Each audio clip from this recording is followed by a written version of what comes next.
Kung sawa na kayo sa room ng bahay nyo, check in for a good time. Get a hotel room for a sexy staycation para meron kayong bagong playground. Bagong places, of course, extra hot.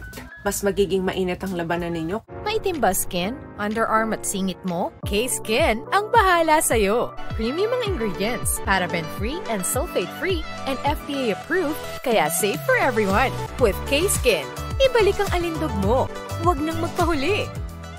Hi guys! Welcome back to our channel. Kumusta po kayong lahat? Sana ay nasa mabuti po kayo. At sa mga hindi po nakakakilala sa akin, my name is Cheryl Ting. At kung bago lang po kayo sa channel na to, pwede po pong makahingi ng isang favor to please consider to subscribe dito po sa ating channel. And also, wag niyo na rin po sanang kalimutan i-like and i-follow ang ating Facebook page official and also ang ating TikTok account, Cheryl Ting.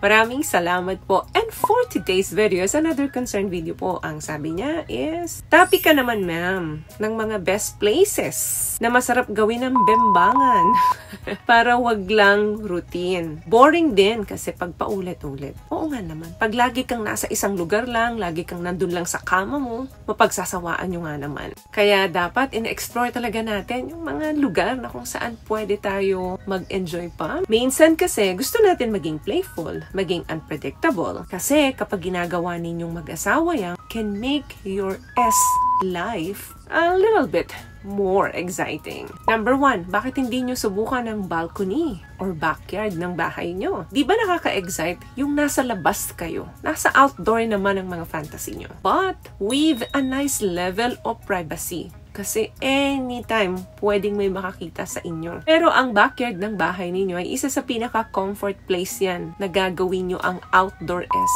kung gusto nyo. Pero yung pakiramdam na nag-aalala ka, baka makita ka ng kapitbahay mo, yan minsan yung nagbibigay ng excitement tungkol sa S-life nyo. But don't worry. Kahit na may makakita sa inyo, wala namang kayong nilabag na batas dahil nasa private place nyo pa rin yan. Pagkatapos niyan, tsak, nagawa ninyo ng successful, masaya kayo at nagtatawanan kayo. Number 2, why not sa car? Napanood nyo ba yung movie ng Titanic? Si Jack at saka yung girlfriend niya, diba? Yun yung pinaka-hot na scene nila. Though, nandun yung pangamba na baka may makakita sa kanila, mahuli sila. Pero the more na nangangamba sila, mas nagiging hot. Umanap kayo ng mga kalsadang konti lang ang dumadaan ng mga sasakyan.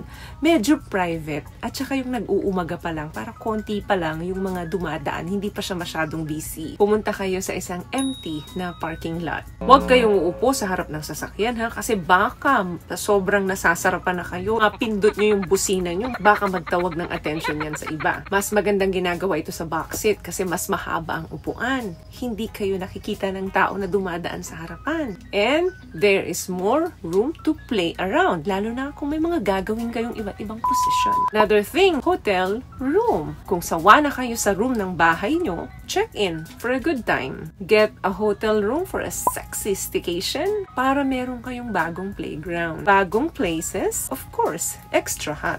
Another thing, pwede nyo rin yan gawin sa park or sa kagubatan. Huwag naman yung masyadong gubat, baka matuklaw naman kayo ng ahas. Okay na yung medyo ala forest lang ang dating. Maraming puno, maraming halaman. Sino ba naman ang ayaw nang nasa nature kayo habang kayo ay naglalabing-labing ni Mr. at ni Mrs. Yun nga lang, kapag nandito kayo sa mga lugar na to, mas maganda kung nakadress ang babae para nakacamouflage siya. In any circumstances, madali ninyong matatabunan ng mga sarili ninyo. Can quickly pull down or up in case of emergency. Another place to explore. How about rooftop?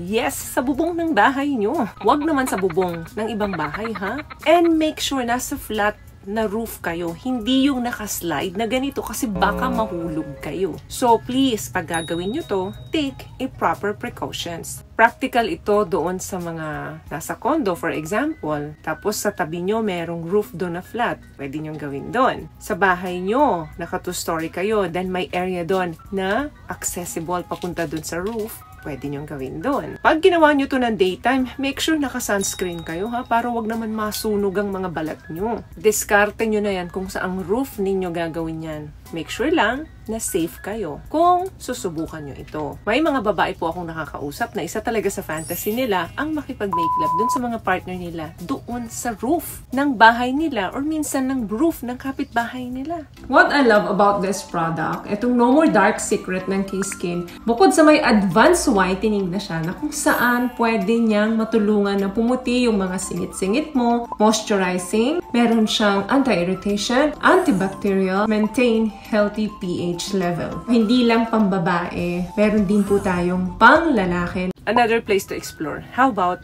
beach? Mostly, ang nakakaisip ng idea na ganito is yung mga young couple. Naiisip lang nila, pero marami pa rin mga couple ang hindi kaya talagang gawin to. Pero kung sakaling susubukan nyo ito, dun kayo sa mga area ng beach na masyadong walang tao. At dapat gawin nyo to sa gabi para ma-avoid yung mga taong makakakita sa inyo. Siguraduhin din na malayo kayo sa tubig dahil once nalagyan ng salt water yan, pwedeng mag-dry yung pechay ng babae. At mahapdi yun. The best yan, bago ninyo gawin yan, mas mainit. Kung meron kayong dalang bottle of wine and may unan kayo habang nag-stargaze kayo. Mas romantic and very intimate yan. Another place. How about in a tent? You heard me right. Isang magandang lugar yan na dapat sinusubukan ninyong magbembangan ng partner mo dyan. Sounds nature habang may mga kuliglig at mga alitap-tap. May bonfire kayo, tahimik ang kapaligiran, kaya dinig na dinig mo ang bawat ungol ng partner mo. Mag-set up ka ng tent sa secluded area. Mga campsite. Make sure lang na walang mga sanga ng puno na malapit sa inyo or mga bato na pwedeng gumulong sa inyo. Importante na alam natin kung ano yung nasa paligid natin bago natin gawing mainit ang lahat. Remember, huwag kalimutang gumamit ng lube. The wetter, the better. And last one, pwede nyo rin itong gawin sa mga outdoor shower. Di ba minsan sa mga spa, after kayong spa, may shower sa labas? Or kaya naman sa mga resort, may mga shower yan sa outdoor. Or kaya naman sa hotel. Yung mga villa, yan, may mga shower yan sa labas. Magandang gawin yan dyan. It's very sexy, especially on a hot summer night. Madaming hotels, madaming Airbnb na merong shower sa labas. Pwede niyong subukan doon. So next time na maghahanap ka ng mga Airbnb ng mga hotel, i-check mo muna kung may shower outdoor. So, may nakuha ka bang tips sa mga napag-usapan natin ngayon? At kung nagustuhan mo ang ating video, please give it a thumbs up, comment down below, and also share this video na rin po sa mga kaibigan na sa tingin nyo matutulungan ng video natin. Once again, palagi po kayong mag-iingat at palagi po kayong manalangin. Thank you guys for watching and see you in our next one. Always love yourself and be a blessing. Bye!